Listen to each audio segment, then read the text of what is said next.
morning and welcome once again. Today is Sunday, September 13th, and we are very happy to be with you. This is another session of devotionals. We're calling these a series of devotionals from the Word of God. And the whole series are called Coping with COVID-19. How are we coping with COVID-19? Spiritually, mentally, psychologically, how are we coping? And our theme is the best way to cope in life through anything is through prayer and God's holy word, scripture. And that's what we would like to emphasize that these days, even though there's a lot that's going on, but still we are going to cope with it because we have God's word, we have scripture that will help us through, and we have prayer and scripture, the two important ingredients to help us cope with COVID-19 and anything else. My name is Sam Agulian. I'm the pastor of the Armenian Evangelical Church of Las Vegas. Our church is still in lockdown, but this is the means that we're communicating right now with our congregation and you folks, our friends, maybe new friends, maybe it's the first time you're hearing these series, but we welcome all of you. These series are for everyone because we all need to cope with COVID-19. We all need to cope with life. And the best way to do that is, like I said, through scripture and prayer. And that's what we will emphasize. And at the end, what we do is we pray for the needs of the community. People write us, people email us, and they ask for prayer. And it's our job, it's our duty as Christian brothers and sisters to pray for one another. And we're going to do that. And at the end of every session, we would like to give an invitation. For those of you who are not committed Christians or don't understand what it means to be a Christian. The church cannot make you a Christian. Your pastor cannot make you a Christian. Only God's love and His Son, Jesus Christ, when you accept Him as your Lord and Savior, about which we're going to talk today, then you can become a real Christian. Christianity is not a license. Christianity is not some kind of an ID that you receive. Christianity is faith in Jesus Christ, the Son of God, who came and became the atoning Savior, the atonement for us. He came and gave His life for us. And this is where I would like to begin today. 1 John chapter 4, the Apostle John is talking about the same thing. He says, starting verse 7, he says, "Dear friends, let us love one another, for love comes from God. Everyone who loves has been born of God and knows God. Whoever does not love does not know God, because God is love. This is how God showed His love among us. He sent His one and only Son into the world that we might live through Him. This is love, not that we loved God, but that He loved us and sent His Son as an atoning sacrifice for our sins. Dear friends, since God so loved us, we also ought to love one another. No one has ever seen God, but if we love one another, God lives in us, and His love is made complete in us." What a beautiful passage of scripture about God's love. Throughout the Gospels, and especially the Apostle John, throughout his Gospels and the Epistle and the book of Revelation, you're going to find out that John emphasizes God's love. And this is the kind of love that he's talking about is the Greek word agape love, which is different than the human erotic love or brotherly love or like sibling love. This is agape. Agape is the kind of love that's one-sided. And when you hear that, you're going to say, well, one-sided love doesn't work. Well, in God's case, it does, because it is one-sided. God loved us, even though we hated Him, even though we sinned, but He loved us, and His love is one-sided. He doesn't have any expectation in it. But in the world that we live in, when you love has expectation. It's got to be two-way. It's got to be a two-way relationship, right? You love because because you have an expectation that the person you love will love you back. But God is saying, no, agape love is different. Agape love is the kind of godly love that only God can provide, and He has provided it through His Son, Jesus Christ. I'm going to give you a little illustration today. I have this little tablet that I like to use always to write on it, and this is what I write my notes and reminders and affirmations on this board. But I would like to use it today as a little illustration. This illustration is called, it's not my own illustration, it's been done for years. As a matter of fact, when I was in Sunday school, this was the illustration that I was taught, and it's called a bridge illustration that illustrates God's love towards humanity. The same thing that the Apostle John is talking about. John says, what we've seen, what we've heard, what we've touched, the Son of God, Jesus, is something tangible. It's not some kind of a imaginary story. It's real. We've been there. We've seen it. And we want you to have that kind of fellowship because we're telling you that God is real and He sent His Son, Jesus Christ, and Jesus Christ is real.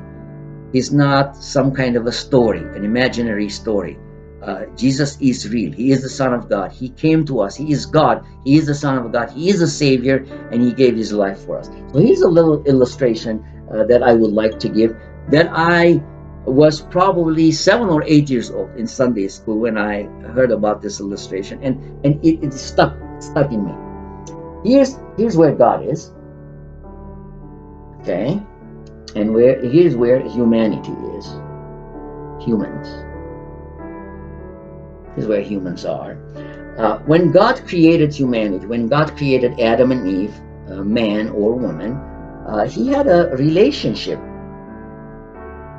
God came into the Garden of Eden. This is where they were, in Eden. Garden of Eden. There was this relationship. God came and had fellowship with humans. But what happened? Because of sin, because humanity sinned, because the first Adam and Eve, they sinned, they were not obedient to God, this relationship that they had, the relationship and the fellowship that God had with humanity, with man and woman, because of sin, there was this huge canyon that was created. Now, those of you who have been to the Grand Canyon, it's 1 mile deep. But this is deeper than 1 mile. This is deeper than the Grand Canyon because sin created that big gap between God and humans. And God cannot look at humanity that has sin. So He had to do something about it. What did God do? He sent Jesus. He sent Jesus into the world. He sent His Son, Jesus Christ, into the world, who became that bridge between man and God. Through His cross, Jesus became the bridge because He gave His life for us. So the Apostle John is saying, because of sin, this separation, this fellowship that we had, it got separated, but God did something about it. And this is why God is love. Not that we loved Him. As a matter of fact, we sinned against Him. But God loved us, and His love, the agape love, which is a Greek word, agape love, is the kind of love that only God can give, because it's a one-sided love.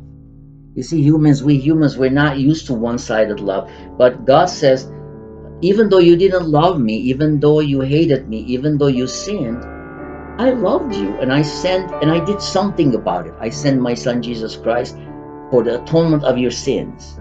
And all you have to do is pray and ask for God's forgiveness. When you do that, then through Jesus Christ, this bridge, Jesus becomes that bridge, and you can continue to have fellowship. And this is what the Apostle John is emphasizing. We're humans, we're sinners, and Because of sin, there was the separation, but God did something about it. So the conclusion is, if God loved us, unconditionally, then we as humans, we ought to love God. And the way we can demonstrate that is by loving our fellow humans. If I have God's love in my heart through Jesus Christ, then when I see God's love and accept Him, then God forgives me. And if God forgives me, then I ought to love God. And God is saying, then you ought to do the same thing that I did. I loved you and I forgave you. So you need to love and forgive your fellow human beings. A lot of times people say, well, but it's difficult. If some people are so difficult, I just cannot deal with them. You know what? I know. I've dealt with very difficult people. There are people that are very, very difficult to deal with. But look at God. I mean, do you think we're not difficult? He loves us, but what do? We sin against Him and say, we don't want you, God. And every day there's this constant battle where we say, oh, we can do things on our own, and we don't need God. Why do we need God in our lives? But God says, you need me because I have created you, and because of sin, instead of having eternal loss, instead of having damnation, I have loved you, and instead of having damnation, I agape you, I love you, and I will give you eternal life. So here's the question. On this chart, where do you find yourself? Are you still on this side? Are you still here in sin and you just can't get out? Are you just confused and saying, what am I going to do? Sin, sin, sin, sin. Every dot is a sin, and every day I sin, sin, sin, sin, sin. But God is saying, I'm going to cross that because I have a different cross right here. It's the cross of my Son, Jesus Christ. Accept Him. Pray in your heart, and you will have eternal life. I will forgive you, and I will put all those dots away, and you can have that relationship with me once again. I hope this illustration was simple enough for especially those of you who still are confused and don't understand what it means to be a Christian. What it means to be a Christian is to understand that we're all sinners, and God did something about it. We cannot save ourselves. We cannot build a bridge towards God. People tried it. People try to, remember the Tower of Babel, people try to build towers, and they still try to do things to reach God their own way. But God is saying, this is the only way. This is the only way that you can reach me. That's through His Son, Jesus Christ. Let's pray together and ask, especially I will pray with those who have not accepted the Lord as their Savior. As we pray, you pray in your heart and say, Lord, I did not understand, but this bridge illustration is very simple, and I understand what you have done for me.